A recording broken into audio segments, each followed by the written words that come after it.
Get out of my house, your house. You ungrateful bitch, this is family property, I own this property, Jade. Every square inch. And you just committed a felony, you wouldn't dare call the cops on your own brother's wife. Watch me. Hi, I'm Alice. Welcome to Revenge with Alice. My name is Nora Hastings, and I'm 34 years old. What happened at my beach house last July didn't just change my family dynamic, it obliterated it.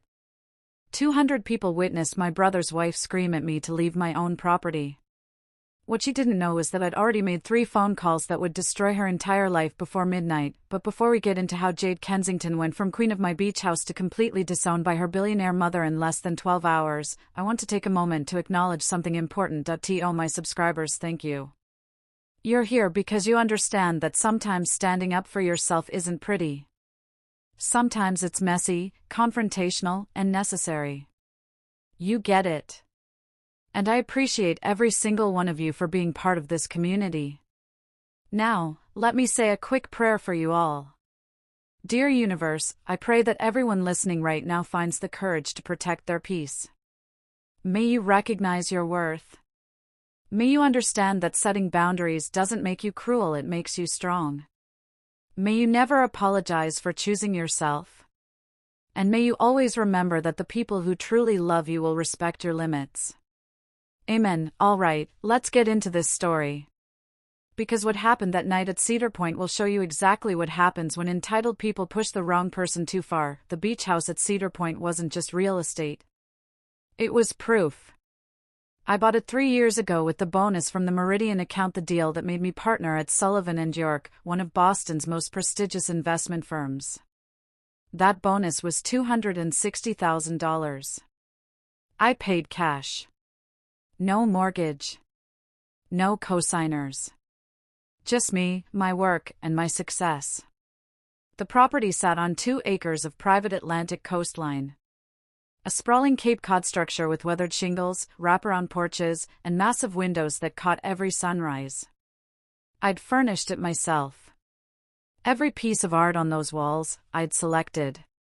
Every custom sofa, every hand-woven rug, every detail reflected my taste, my money, my achievement. But here's what you need to understand about my family. In the Hastings household, I'd always been invisible. My younger brother Trevor was the golden child. Handsome, charming, perpetually failing upward. When his first startup collapsed, my mother called it a learning experience. When his second business tanked, she said he was finding his path. When his third venture imploded, she organized a family dinner to boost his spirits.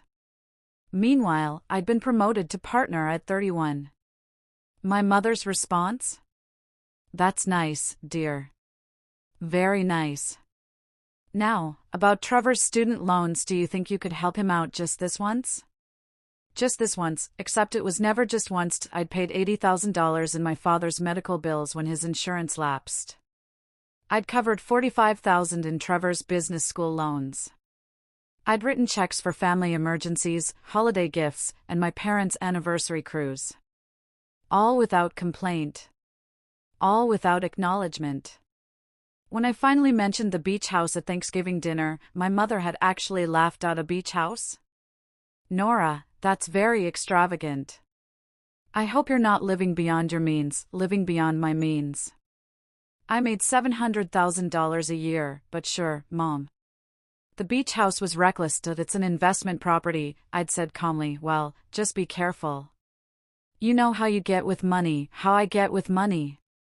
As if my financial success was a personality flaw. Meanwhile, Trevor announced he was exploring opportunities in the wellness space, which translated to unemployed and living off his trust fund. My mother beamed. That's wonderful, sweetheart. Following your passion, the double standard was suffocating. But I'd learned to live with it. I had my career, my apartment in Boston's North End, and my sanctuary at Cedar Point. I didn't need their validation. Or so I told myself. Trevor met Jade Kensington at some networking mixer in Manhattan. She was 27, blonde, with the kind of polished beauty that came from expensive salons and a lifetime of privilege. Her family owned Kensington Hotels, a chain of luxury boutique properties across New England. She'd never worked a real day in her life. I met her twice before the wedding. Both times, she looked at me like I was something she'd scraped off her Louboutin heel. At their engagement party, she cornered me near the bar. Nora, Trevor says you work in finance? I'm a partner at an investment firm. Oh. She sipped her champagne. That must be intense. For a woman, the condescension was wrapped in a smile, but I'd spent a decade in boardrooms with men who underestimated me. I knew dismissal when I heard it. It has its challenges, I said evenly, I'm sure. She glanced around the room. I could never do something so competitive. I prefer working with people, you know? Building relationships. That's what I do in PR. She worked for her family's hotel marketing department. Nepotism with a business card. That's great, I said, excusing myself, but the real insult came at their wedding destination ceremony in Napa Valley. 200 guests. 5-figure floral arrangements. A custom Vera wine gown. The whole spectacle probably cost $300,000, most of it funded by the Kensington family, with my parents contributing what they could. I wrote a check for $10,000 as a wedding gift. Jade's thank you text arrived 3 days later. Thanks. That'll help with the honeymoon upgrade. We're thinking overwater bungalow instead of garden villa now. XO. Not thank you for your generosity. Not we're so grateful. Just a casual acknowledgement that my $10,000 was pocket change for a room upgrade. I didn't respond. 6 months into their marriage, the real problem started. It was a Tuesday afternoon. I was in my office reviewing quarterly projections when my phone rang. Trevor, hey, Nor, hey. What's up? So, Jade and I were thinking, your beach house is just sitting there most weekends, right? I set down my pen. I use it, Trevor, yeah, but not every weekend. And we're planning this 4th of July thing. Jade's family is coming up from Connecticut, my buddies from business school. It would be perfect. You want to use my house, just for the weekend? You wouldn't even have to be there. He paused. Although, you could help us set things up if you wanted. Jade's been stressing about finding the right venue. There it was. The assumption that my $2 million property was their playground. And I'd be grateful to play host. Trevor, I have plans that weekend. Come on, don't be like that. It's just a house. You're not even using it, I am using it. I just told you. His voice cooled. You know what? Mom's right. You've become really selfish since you got that promotion. My grip tightened on the phone. Selfish, yeah, you have all this money, this big house, and you can't even let your family enjoy it. What's the point of success if you're not going to share it? As if my achievements existed for their consumption. I'm using the house that weekend, I repeated. Fine. Whatever. Don't be surprised when people notice how stingy you've become. He hung up. I sat there for a long moment, staring at my phone. The entitlement was staggering. Not can we borrow your house, but you're selfish for not offering it. I knew this wasn't over. 2 weeks later, I drove up to Cedar Point on a Thursday evening. I'd blocked off Friday through Monday for myself, long weekend, 0 obligations. I was going to run on the beach, read 3 books I'd been meaning to finish, and maybe finally try that wine I'd been saving. Peace. Quiet. Solitude. The moment I turned onto my private drive, I knew something was catastrophically wrong. Cars. 8 of them, parked haphazardly across my property. A white tent erected on my back lawn. Music thumping from inside the house bay so loud I could feel it vibrating through my steering wheel. I sat there, engine idling, trying to process what I was seeing. They'd come anyway. I parked behind a BMW I didn't recognize and walked toward my front door. It was unlocked. Of course it was. Boundaries were optional when you were entitled. Inside was chaos. My living room had been converted into party central. Strangers lounged on my custom furniture, the cream sofa I'd had imported from Italy, the leather armchairs I'd bought at auction. Someone had moved my art collection to make room for a makeshift bar. Red Solo cups littered my coffee table. The smell of alcohol and perfume hung thick in the air, and there, in my kitchen, stood Jade. She wore a white linen dress that probably cost more than most people's monthly rent. Her blonde hair cascaded in perfect waves. She was laughing, holding court with a group of people I'd never seen before. She looked up and saw me. Her expression flickered surprise, then irritation, then that practiced smile. "Nora. You made it. Trevor said you might stop by." "Stop by? At my own house, what are you doing here?" My voice was calm, but something in my tone made the nearest conversation stop. "Having our party, obviously." "Trevor told you about it." "I told Trevor no," she laughed.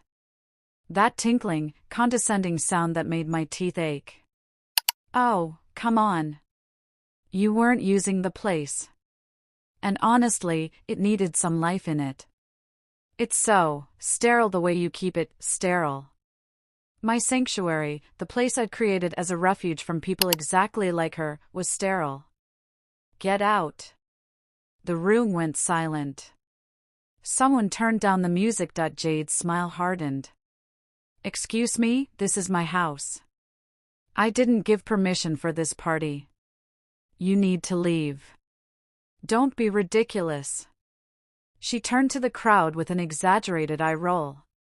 "My sister-in-law is very possessive of her things." "Possessive of my own property." Trevor appeared from the deck, drink in hand, face flushed. "Nora, what's the problem?" Problem is you're throwing a party in my house without permission. I asked you and I said no." He had the grace to look uncomfortable, but Jade stepped forward, her voice rising. "You know what?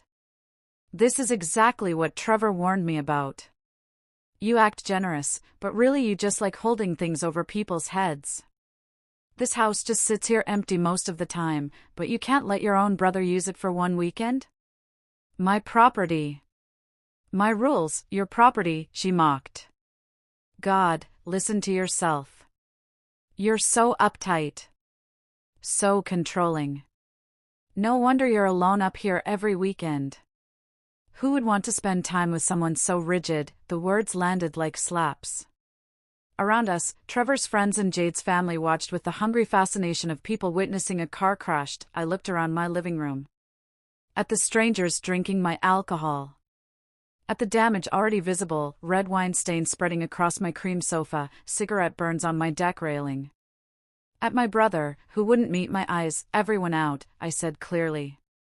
"You have 30 minutes to pack up and leave, or I'm calling the police." Jade's face flushed red. "You wouldn't dare." I pulled out my phone. "Jesus, Nora." Trevor grabbed my arm.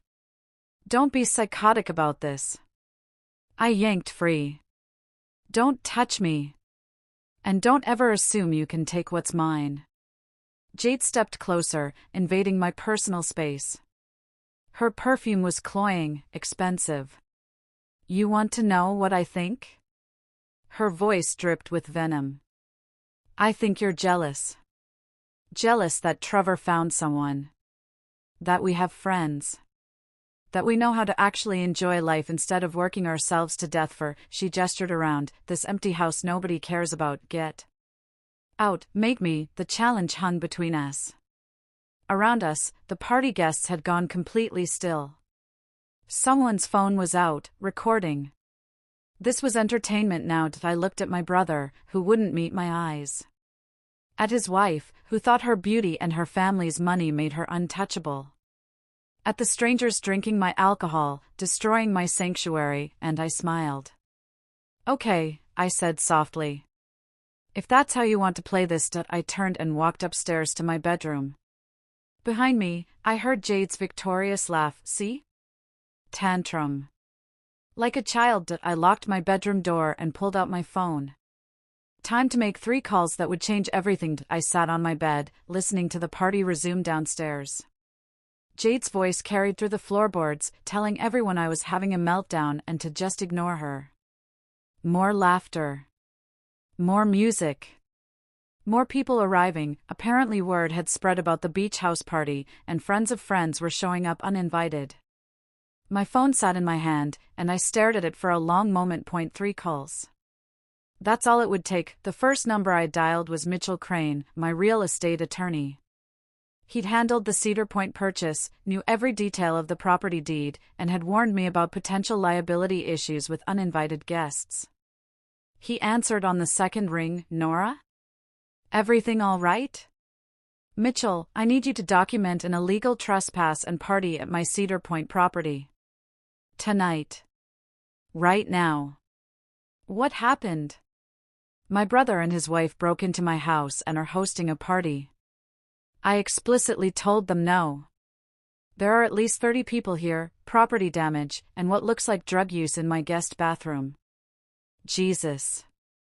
How fast can you get here with a camera and legal documentation? 45 minutes to I'll be waiting. Call 1, complete. The second call went to Chief Deputy Patricia Brennan of the Cedar Point Police Department.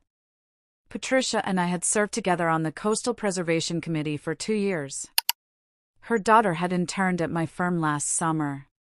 We weren't close friends, but we had mutual respect. "Pat, it's Nora Hastings." "Nora, hey. What's going on?" "I have uninvited guests at my property who are refusing to leave. I've asked them multiple times. They're trespassing, there's property damage, and I need an official police presence." Her tone shifted immediately. "How many people?" "At least 30. Possibly more arriving. There's alcohol. I've seen what appears to be cocaine residue in my bathroom, and several of them look underage. We'll send a unit." 20 minutes, thank you. Call 2, complete. The third call was the nuclear option. I pulled up Google on my phone and searched Kensington Hotel's headquarters. The main number appeared immediately. I dialed Kensington Hotel's corporate offices. "How may I direct your call?" "I need to speak with Patricia, Kensington's executive assistant." "This is urgent. May I ask what this is regarding?" "Her daughter Jade is currently hosting an illegal party at a private residence in Cedar Point, Massachusetts. The property owner is pressing criminal charges, and Mrs. Kensington needs to be informed immediately." There was a pause. "One moment, please." I was transferred twice before a clipped, professional voice came on the line. "This is Grace Martinez, Mrs. Kensington's chief of staff." "Who am I speaking with?" "My name is Nora Hastings. I own a private residence at Cedar Point. Your employer's daughter, Jade Kensington, has broken into my home and is currently hosting a party without my permission. There are approximately 30 guests, property damage, evidence of drug use, and I've already contacted local police. I'm pressing full criminal charges." Grace's voice remained calm, but I heard the shift. "Mrs. Kensington is currently at a dinner in Connecticut. Can you provide me with the exact address?" I gave her my address. "And you're certain about the drug use?" "I photographed cocaine residue on my bathroom counter." Mrs. Kensington will want to handle this personally. Expect her within 90 minutes. Thank you. Call 3, complete. I stood up and walked to my bedroom window. Below, on my back lawn, the white tent glowed with string lights. People danced. Someone had set up a DJ booth. My property had been transformed into a club. Jade stood in the center of it all, queen of someone else's castle. I smiled. 90 minutes. That's all I had to wait. While I waited, I did what any smart property owner would do. I documented everything. I opened my bedroom door carefully and made my way down the hallway, phone in hand, recording video. The guest bathroom was occupied, but I could see through the crack in the door 2 people doing lines off my marble counter. Video evidence saved. I moved to the upstairs landing and filmed the chaos below. The overturned furniture. The spilled drinks. The strangers rifling through my kitchen cabinets looking for more alcohol. I end my living room. Someone had knocked over one of my art pieces, a $3,000 abstract painting I'd bought in Portland. The frame was cracked. Video evidence saved. On my deck, a group of 20-somethings were smoking cigarettes, flicking ash onto my custom teak furniture. Burns scarred the railing I'd had refinished last summer. Video evidence saved. I returned to my bedroom and sent everything to Mitchell with a message, additional documentation. See you soon. Then I sat back down and waited. Downstairs, Jade's voice rang out over the music. Everyone. I just want to say thank you for coming to our little gathering. Trevor and I are so grateful to have friends like you. This house, she paused for effect, is absolutely perfect for entertaining. We're thinking of making this a monthly thing. Monthly. She was already planning future invasions. Of course, Trevor's sister owns it, but she's never here, so why should it just sit empty? Family should share, right? Applause. Agreement. People actually cheered for her audacity. I checked my phone. 30 minutes had passed up. 42 minutes after my third call, I heard it, car doors slamming outside. I walked to my window and looked down. Mitchell's black BMW was parked near the front entrance. He stepped out carrying a leather briefcase and a professional camera. Behind him, a Cedar Point police cruiser pulled up, lights off but presence unmistakable. Patricia Brennan and another officer emerged, and then, the car that made my smile widen, a black Mercedes SUV with New York plates rolled up the drive, the door opened, and a woman in her mid-60s stepped out. Silver hair pulled back in a perfect chignon. Tailored black suit. The kind of bearing that made everyone in her vicinity stand straighter without realizing why. Patricia Kensington had arrived. I walked downstairs slowly, deliberately. Did I end my living room? Mitchell was already photographing the damage. His camera flash strobed across the chaos. He moved methodically. The wine stain on my sofa, the cigarette burns, the broken art frame, the overturned furniture. Ma'am, you'll need to stop that, someone slurred at him. Mitchell didn't even look up. I'm documenting evidence for criminal proceedings. Please step back. Deputy Brennan was talking to Jade, who had her arms crossed defensively. This is ridiculous. We're family. Ma'am, the property owner has asked you to leave multiple times. That constitutes criminal trespass, Trevor. Jade shrieked. Tell her this is your sister's house. Tell her we have permission. Trevor appeared, face pale, drink still in hand. Nora, please. Can we just talk about this? You had your chance to leave quietly, I said. You chose to stay. That's when the front door opened again. Patricia Kensington walked in. The room didn't just go quiet, it went silent.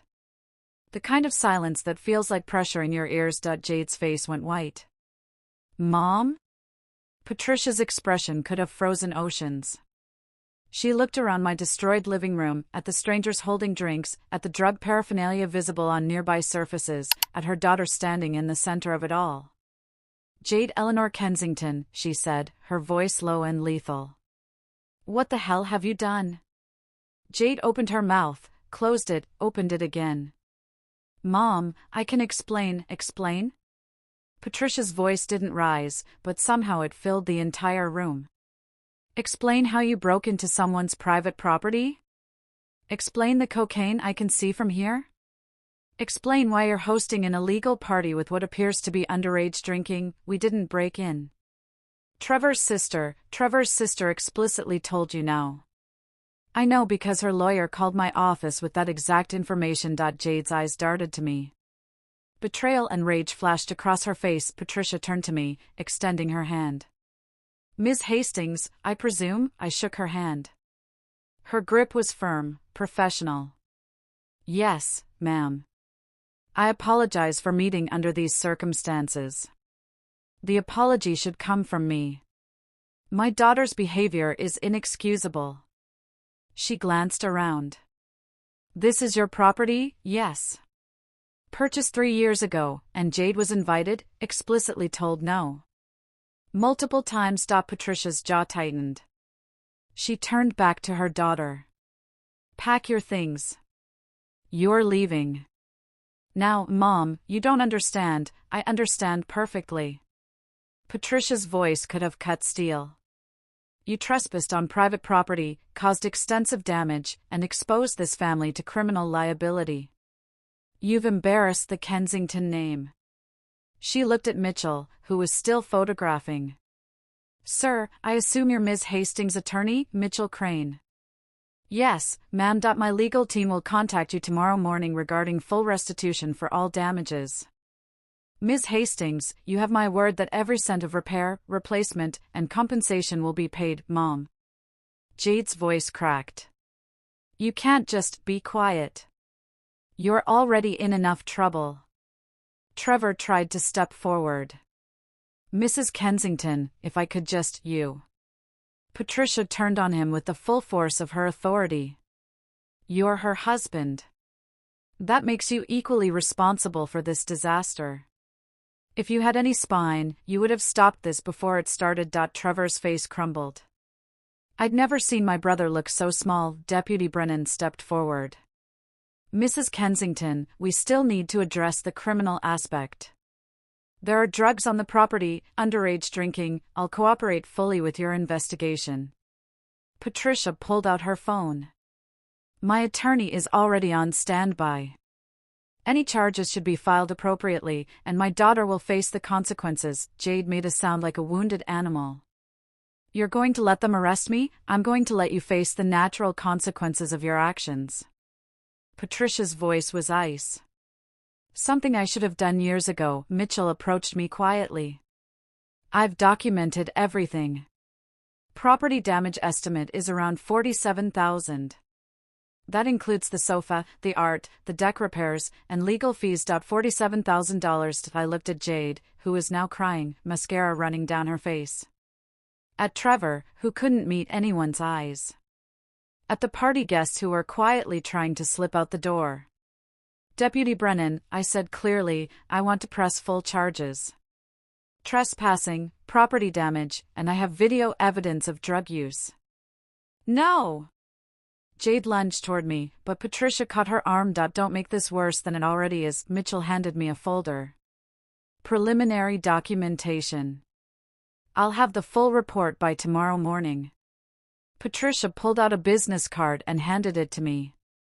Ms. Hastings, my personal cell number is on the back.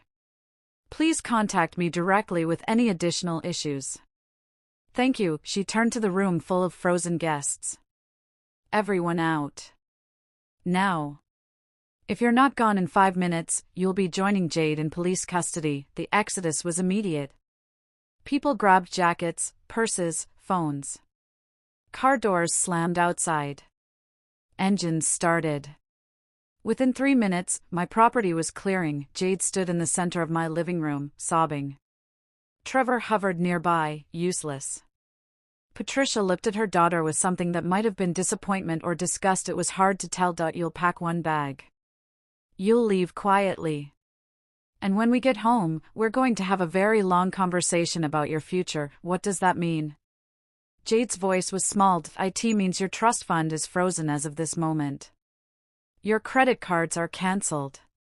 The apartment. Trevor and I will be discussing your marriage counselor, but that's between you two. She looked at Trevor. That apartment in Manhattan? It's owned by Kensington Hotels. You have 30 days to vacate. Trevor's face went from pale to gray. Mrs. Kensington, please, 30 days. Find your own housing. You're both adults.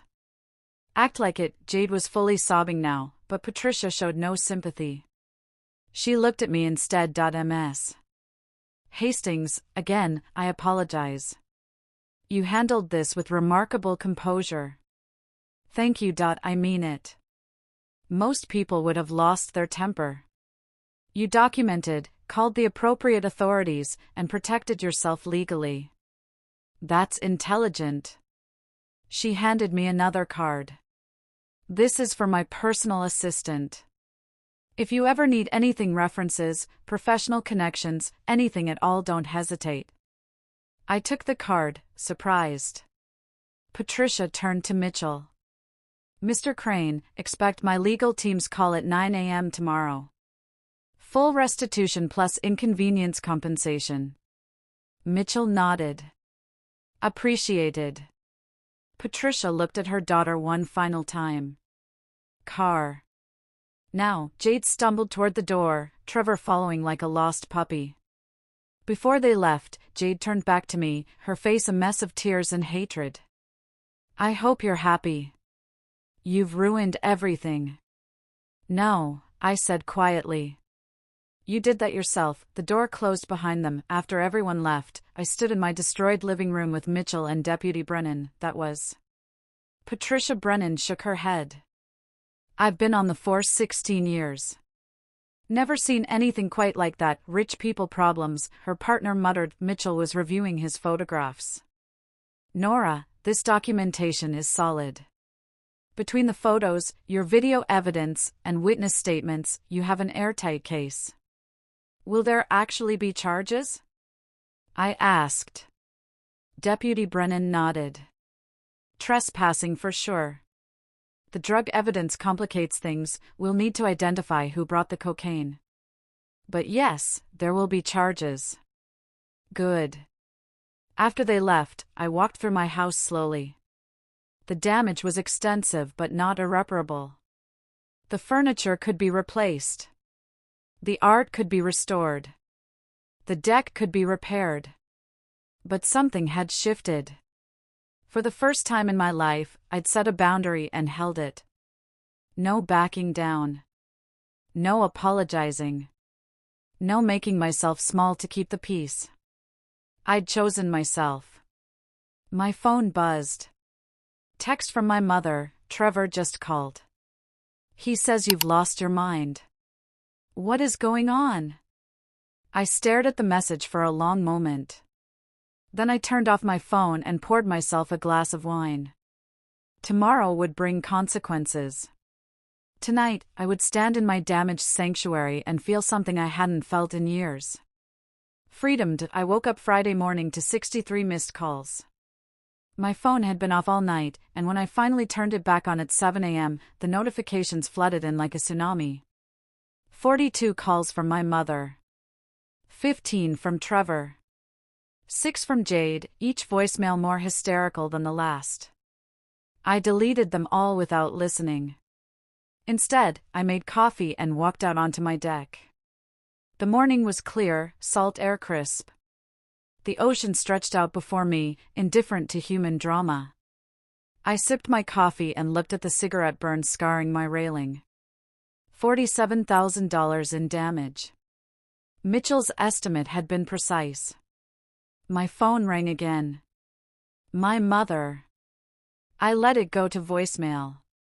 Then a text came through. Nora Elizabeth Hastings, you call me back right now. What you did to your brother is unforgivable. Call me.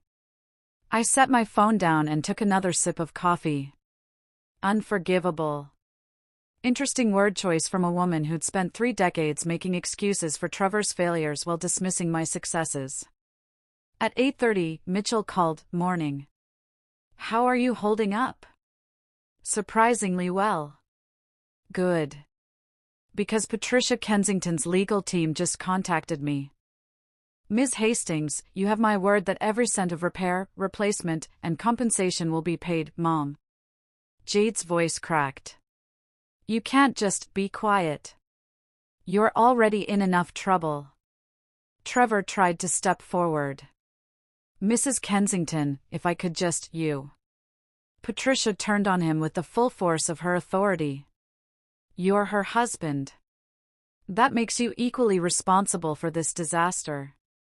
If you had any spine, you would have stopped this before it started. Trevor's face crumbled. I'd never seen my brother look so small. Deputy Brennan stepped forward. Mrs. Kensington, we still need to address the criminal aspect. There are drugs on the property, underage drinking. I'll cooperate fully with your investigation. Patricia pulled out her phone. My attorney is already on standby. Any charges should be filed appropriately, and my daughter will face the consequences. Jade made a sound like a wounded animal. You're going to let them arrest me? I'm going to let you face the natural consequences of your actions. Patricia's voice was ice. Something I should have done years ago. Mitchell approached me quietly. I've documented everything. Property damage estimate is around $47,000. That includes the sofa, the art, the deck repairs, and legal fees. $47,000. I looked at Jade, who was now crying, mascara running down her face. At Trevor, who couldn't meet anyone's eyes. At the party guests who were quietly trying to slip out the door. Deputy Brennan, I said clearly, I want to press full charges. Trespassing, property damage, and I have video evidence of drug use. No! Jade lunged toward me, but Patricia caught her arm. Don't make this worse than it already is. Mitchell handed me a folder. Preliminary documentation. I'll have the full report by tomorrow morning. Patricia pulled out a business card and handed it to me. Ms. Hastings, my personal cell number is on the back. Please contact me directly with any additional issues. Thank you. She turned to the room full of frozen guests. Everyone out. Now. If you're not gone in 5 minutes, you'll be joining Jade in police custody. The exodus was immediate. People grabbed jackets, purses, phones. Car doors slammed outside. Engines started. Within 3 minutes, my property was clearing. Jade stood in the center of my living room, sobbing. Trevor hovered nearby, useless. Patricia looked at her daughter with something that might have been disappointment or disgust. It was hard to tell. You'll pack one bag. You'll leave quietly. And when we get home, we're going to have a very long conversation about your future. What does that mean?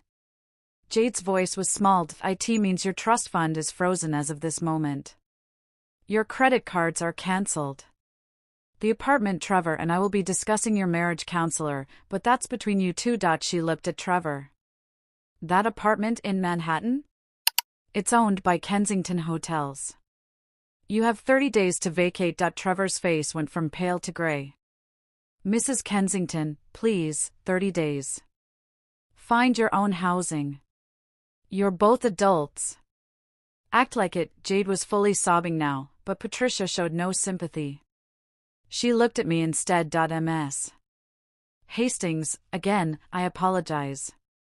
You handled this with remarkable composure. Thank you. I mean it. Most people would have lost their temper. You documented, called the appropriate authorities, and protected yourself legally. That's intelligent. She handed me another card. This is for my personal assistant. If you ever need anything, references, professional connections, anything at all, don't hesitate. I took the card, surprised. Patricia turned to Mitchell. Mr. Crane, expect my legal team's call at 9 a.m. tomorrow. Full restitution plus inconvenience compensation. Mitchell nodded. Appreciated. Patricia looked at her daughter one final time. Car. Now, Jade stumbled toward the door, Trevor following like a lost puppy. Before they left, Jade turned back to me, her face a mess of tears and hatred. I hope you're happy. You've ruined everything. No, I said quietly. You did that yourself. The door closed behind them. After everyone left, I stood in my destroyed living room with Mitchell and Deputy Brennan. That was. Patricia Brennan shook her head. I've been on the force 16 years. Never seen anything quite like that. Rich people problems, her partner muttered. Mitchell was reviewing his photographs. Nora, this documentation is solid. Between the photos, your video evidence, and witness statements, you have an airtight case. Will there actually be charges? I asked. Deputy Brennan nodded. Trespassing for sure. The drug evidence complicates things. We'll need to identify who brought the cocaine. But yes, there will be charges. Good. After they left, I walked through my house slowly. The damage was extensive but not irreparable. The furniture could be replaced. The art could be restored. The deck could be repaired. But something had shifted. For the first time in my life, I'd set a boundary and held it. No backing down.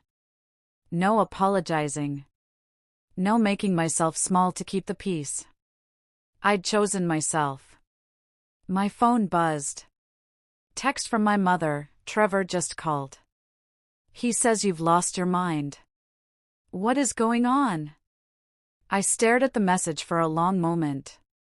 Then I turned off my phone and poured myself a glass of wine. Tomorrow would bring consequences. Tonight, I would stand in my damaged sanctuary and feel something I hadn't felt in years.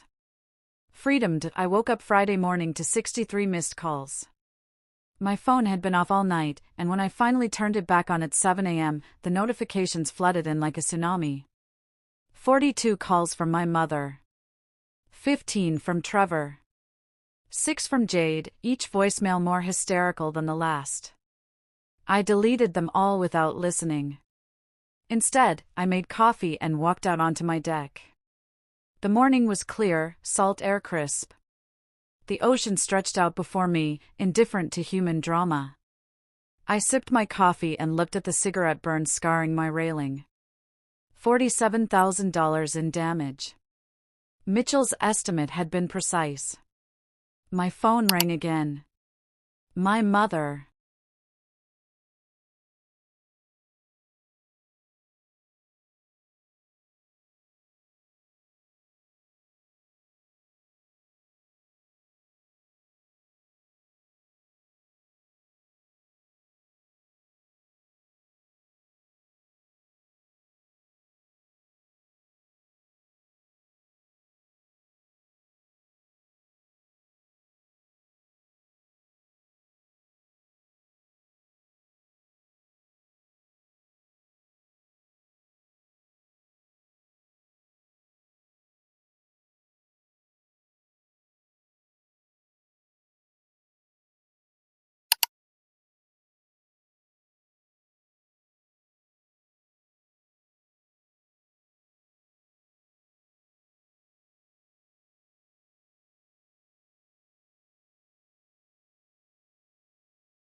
How dare you blame me for this?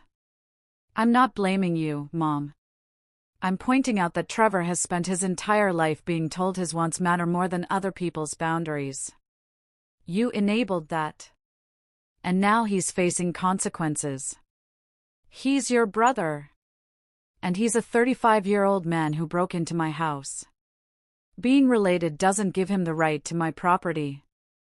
You've become so cold. So hard. I don't even recognize you anymore. Good, I said quietly. Because the person you recognized was a doormat. Silence on the other end. If this is who you've become, my mother said, voice shaking, then maybe you're not welcome in this family anymore. Maybe I'm not, I agreed. And maybe that's exactly what I need. I hung up. My hands were trembling, but not from fear. From relief. Over the next 48 hours, I watched the destruction unfold from a distance. Saturday morning, Trevor showed up at my Boston apartment. I watched him through my doorbell camera, pacing in the hallway, occasionally pressing the buzzer. I didn't answer. He left a note under my door, Nora, please. We need to talk. Jade's family has completely cut her off. We have nowhere to go. Mom and Dad can't afford to help us. You're my sister. Please. I threw the note away. Saturday afternoon, I met Patricia Kensington for lunch at a restaurant in the financial district. She arrived exactly on time, commanding presence unchanged from the night at Cedar Point. We ordered. Made small talk about the weather, the restaurant. Then she cut to the point. Ms. Hastings, I did some research on you after Thursday night. Partner at Sullivan & York at 31. Impressive, thank you. Your specialty is hospitality and real estate investment portfolios, correct? Yes, I'm looking for a new investment strategist for Kensington Hotels. Our current firm is competent but uninspired. We're expanding 5 new properties over the next 2 years. I need someone who understands luxury markets, respects contractual boundaries, and doesn't fold under pressure. She sipped her wine. Thursday night showed me you possess all 3 qualities. I blinked. You're offering me a consulting contract based on how I handled your daughter's trespassing? I'm offering you a contract based on how you maintained composure under extreme provocation, documented everything legally, and protected your assets without unnecessary emotion. Those are exactly the qualities I need in a financial advisor. She slid a folder across the table. $200,000 annually. Renewable after 1 year if both parties are satisfied. $200,000. That would bring my annual income to nearly $900,000. Why me specifically? I asked, because most people in your position would have either caved to family pressure or reacted with rage. You did neither. You set a boundary and enforced it with precision. That's rare. She paused. Also, my daughter needed to face real consequences. You gave her that. I'm grateful. I opened the folder.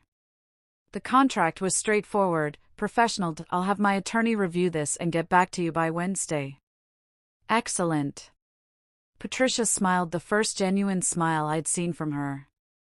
I have a feeling this will be a productive partnership. We finished lunch discussing market trends and expansion strategies. By the end, I understood why Patricia Kensington had built an empire. She was ruthless, yes, but also fair. She respected competence and despised weakness. When we parted, she shook my hand firmly. My daughter is a fool. But her foolishness brought me a valuable business connection. Silver linings.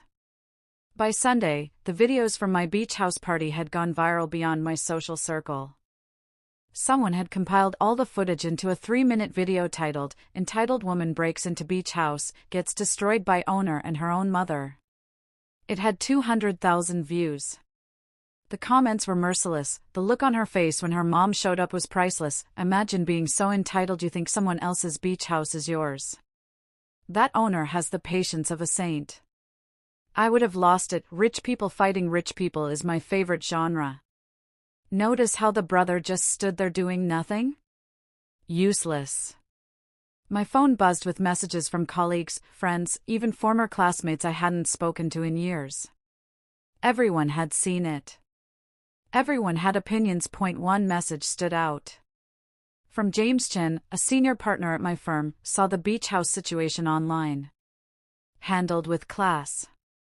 Let me know if you need anything, professional support. That mattered. But the viral attention also meant more family drama. My mother posted on Facebook Sunday evening, praying for family healing during this difficult time. Sometimes success changes people in ways we don't recognize. Trust in God's plan. The subtext was clear. I was the villain. My success had corrupted me. I was the one who needed to change. Her friends rallied in the comments. Praying for you, Margaret.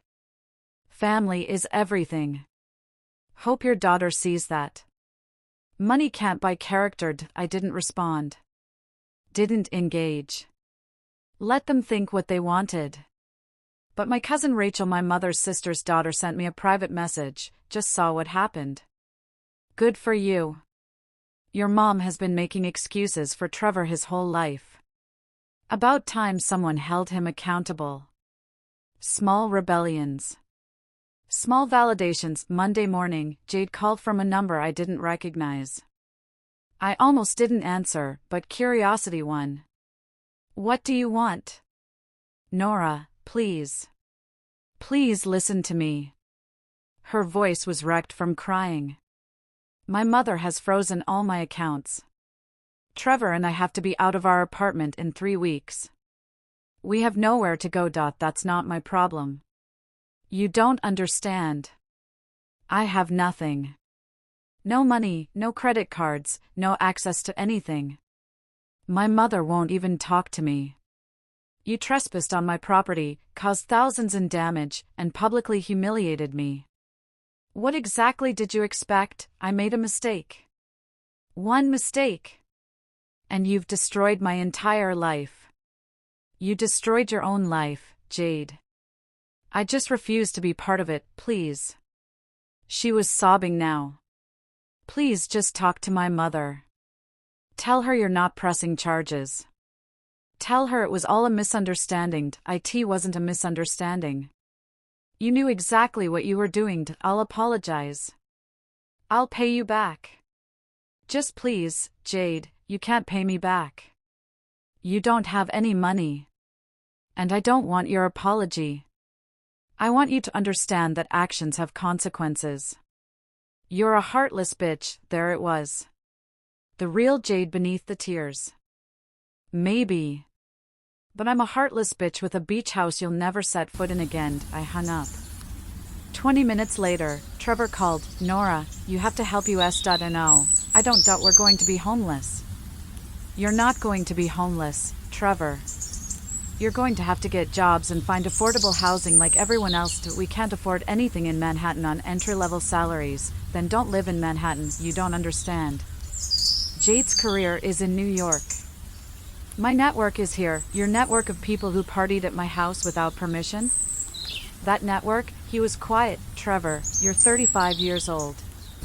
You've never had to face real consequences because mom and dad always bailed you out. And when they couldn't, I did. I paid your loans. I covered your startup failures. I funded your lifestyle, and I'm grateful. You're not grateful. You're entitled.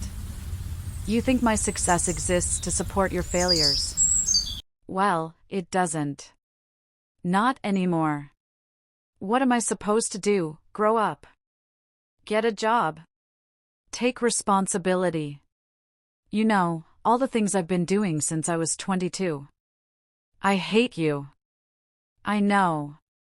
But you'll survive. You always do. Because someone always catches you. Not this time, apparently, not this time, I agreed. Hung up and blocked his number. 2 weeks later, I sat in a Massachusetts courtroom watching Trevor and Jade face a judge. Mitchell sat beside me, professional and prepared. Across the aisle, Trevor and Jade had hired a public defender. Neither family could afford private counsel anymore. The charges were read: criminal trespassing, property damage. The drug charges had been dropped after no one would admit ownership of the cocaine. Jade cried through the entire proceeding. Trevor stared at his hands. The judge was a woman in her 60s, stern-faced and unimpressed. Mr. Hastings, Mrs. Kensington, do you understand the charges against you? Yes, Your Honor, they mumbled. Ms. Hastings, the judge looked at me, the property owner, you've documented substantial damage and explicit refusal of permission. Is that correct? Yes, Your Honor. I told my brother multiple times they could not use my property. They came anyway. The judge looked at Trevor. This is your sister's property?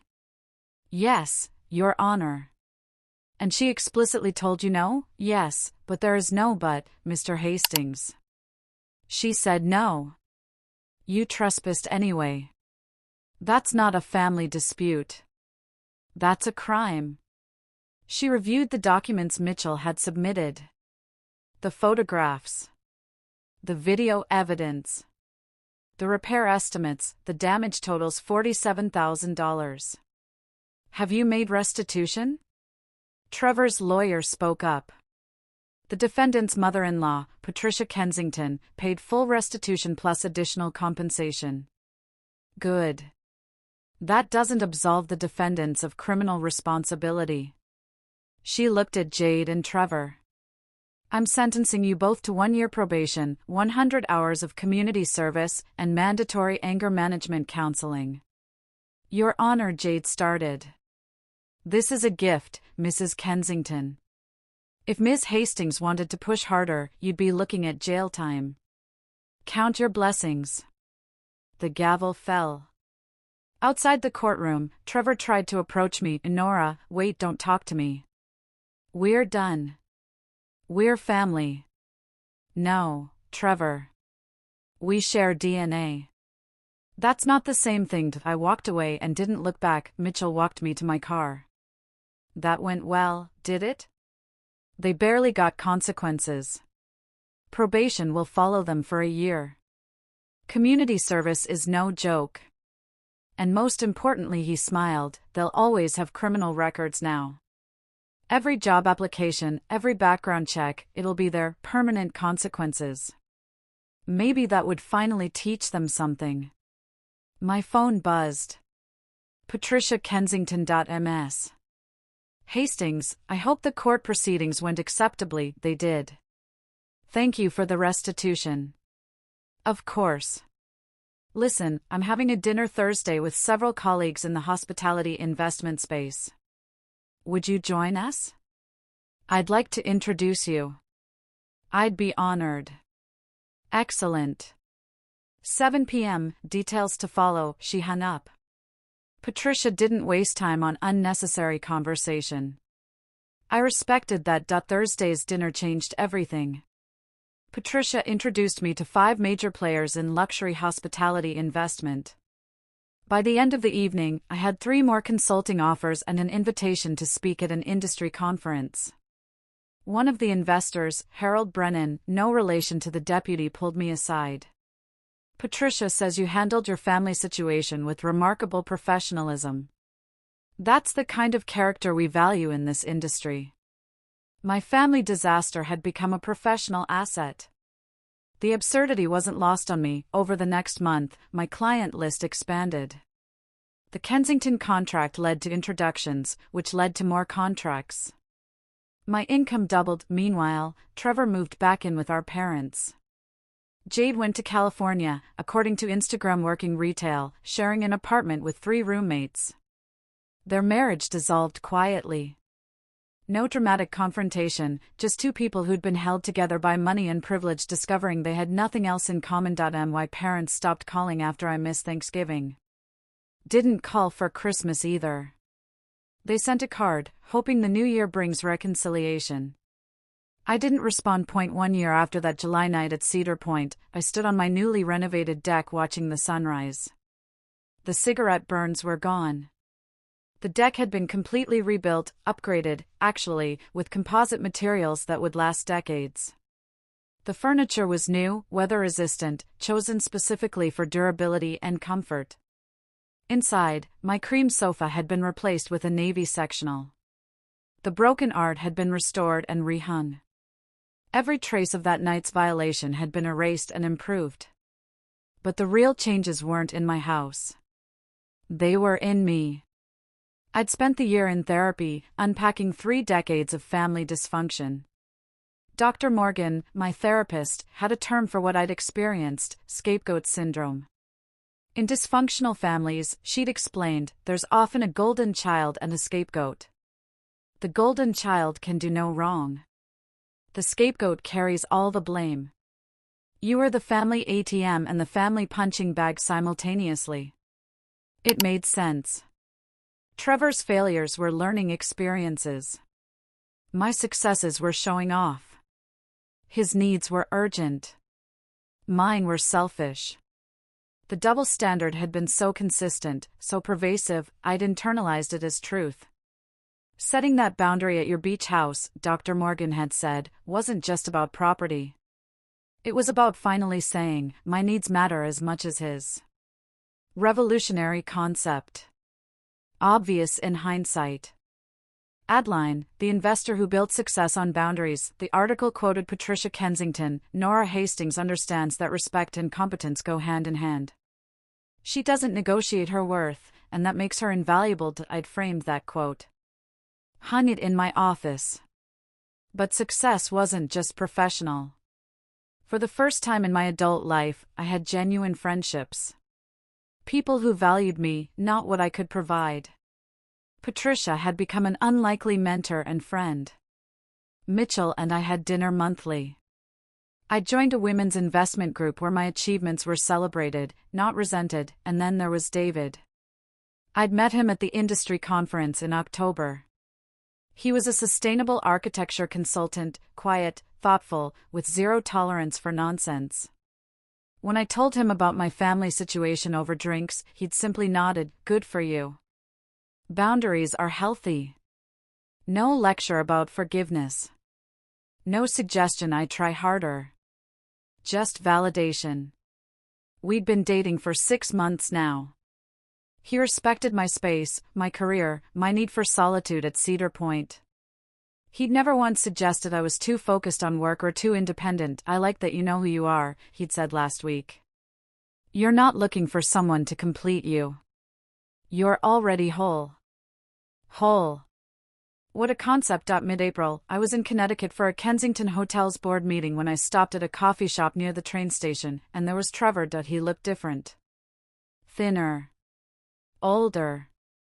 He wore khakis and a button-down shirt, business casual, probably for whatever job he'd managed to find. He was sitting alone at a corner table, staring at a laptop. He looked up and saw me. Froze. For a moment, neither of us moved. Then he stood, hesitant. Nora. Trevor. Can we talk? Just for a minute? Every instinct told me to walk away. But curiosity won. I sat down across from him, coffee in hand. He looked at his laptop, then back at me. I'm working at a startup. Marketing coordinator. It's entry-level, but it's something. Good for you. I'm living with mom and dad. Saving money. Trying to get my own place by summer. I said nothing. Jade and I are divorced. Finalized last month. I heard. He nodded. I've been in therapy. Court mandated at first, but I kept going after probation ended. My therapist says I have a pattern of entitlement. That I was enabled my whole life and never learned accountability. He laughed bitterly.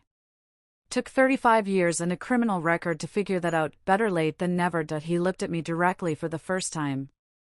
I'm sorry. For the beach house. For all of it. You told me no, and I didn't respect that. I treated your success like it existed for my benefit. That was wrong. The apology felt genuine. No excuses. No justifications. Thank you for saying that. I don't expect forgiveness. I don't even know if we can ever have a relationship again. But I needed you to know I finally understand what I did. I sipped my coffee, considering. Do you understand why Mom and Dad's enabling hurt you? Yeah. They never let me fail. Every time I screwed up, someone caught me. I never learned to catch myself, and now? Now I'm learning. It sucks. But I'm learning. We sat in silence for a moment. I saw your article in the business journal, he said quietly. You've done really well. I have. I'm proud of you. I know I never said it before, but something in my chest loosened slightly. Not forgiveness, exactly. But acknowledgement. I'm not ready to have you back in my life, I said honestly. Maybe someday. But not now. I understand. But I appreciate you acknowledging what happened. That matters. He nodded. For what it's worth, you were right. About all of it. I just wasn't ready to hear it. I stood up. Good luck with the job, Trevor. Thanks. And Nora? Seriously. I'm sorry. I walked out of the coffee shop feeling something unexpected, peace. Not reconciliation, but closure. 2 months later, Father's Day, my dad called. I almost didn't answer. But something made me pick up. Nora, hi, Dad, how are you? I'm good. How are you? We're managing. He sighed. Your mother's still angry. But I'm calling because I wanted to say something. I waited. I was wrong. About Trevor. About how we raised you both. You deserved better. The admission caught me off guard. I made excuses for him his whole life, Dad continued. And I dismissed you because you were strong. I thought you didn't need us. But that wasn't fair. You needed support too. You needed to be celebrated, not just tolerated. My throat tightened. Thank you for saying that. I know we can't go back. I know I can't fix 30 years of getting it wrong. But I wanted you to know I see it now. I see what we did. And I'm sorry. I appreciate that, Dad. Your mother might come around eventually. But if she doesn't, I hope you and I can still talk sometimes. Not often, maybe. But sometimes. I'd like that. Good. His voice cracked slightly. I love you, Nora. I should have said it more. I love you too, Dad. After we hung up, I sat on my deck and cried. Not from grief, but from relief. One parent finally understood. That was enough. Late June, I hosted a dinner party at Cedar Point. My first real gathering since the disaster. David helped me prepare. Patricia and her husband came. Mitchell and his wife. Deputy Brennan and her daughter. Harold Brennan from the investment group. A few friends from my women's network. 12 people who respected me, valued me, chose me without obligation. We ate on the deck as the sun set over the Atlantic. Conversation flowed easily. Business, politics, books, travel. Laughter rang out across my property. At one point, Patricia raised her glass. A toast to Nora, who turned a disaster into an empire. Everyone drank. David squeezed my hand under the table. This was what family could be. Chosen. Mutual. Respectful. After dinner, Patricia pulled me aside. I'm expanding Kensington into Europe. I want you to lead the investment strategy. That's a 3-year contract, $500,000 annually. $500,000. On top of my other income. Yes, I said without hesitation. Excellent. I'll have the contracts drawn up next week. She smiled. You know, Jade did me a favor that night. Her stupidity brought me you. Best trade I ever made. We laughed. The absurdity of it all, how violation had led to validation, how catastrophe had created opportunity. As my guests left that night, I stood on my deck one last time, looking out at the dark ocean. David came up behind me, wrapped his arms around my waist. Good party, really good. You happy? I considered the question. truly considered it. A year ago, I'd been the invisible daughter. The family ATM.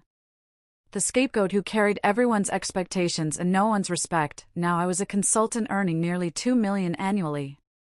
A woman with genuine relationships. Someone who'd learned that peace was worth more than approval. Yeah, I said. I'm happy. He kissed my temple. Good. You deserve it. The thing about setting boundaries is this: people will call you selfish. They'll say you've changed. They'll accuse you of being cold, hard, cruel. Let them, because the people who truly matter, the ones who respect you, value you, choose you, they'll understand. They'll celebrate your growth. They'll honor your limits. And the ones who don't? They're teaching you exactly who they are. Believe them. My phone buzzed. Text from my mother, the first in 6 months. Nora, your father tells me you two have been talking. I'm not ready yet. But maybe someday. Take care of yourself. Not an apology. Not reconciliation. Just acknowledgement. I take it. So here's what I learned from that night at Cedar Point, from everything that came after. Your sanctuary, whether it's a beach house or a studio apartment or just the boundaries around your heart, is sacred. Protect it. Family doesn't get automatic access to your peace. Love without respect isn't love. It's obligation masquerading as connection. Standing firm will cost you relationships. But the ones you lose were built on your silence anyway. And sometimes the best revenge isn't revenge at all. It's building a life so fulfilling, so authentic, so completely yours that their approval becomes irrelevant. That's what I did. That's what I'm still doing. My name is Nora Hastings. I'm 35 years old. I own a beach house at Cedar Point that no one enters without my permission. I have a career I built without family money or connections. I have relationships based on mutual respect. And I have peace. If this story resonated with you, if you've ever had to choose between keeping peace and keeping yourself, I want to hear about it. Drop a comment below.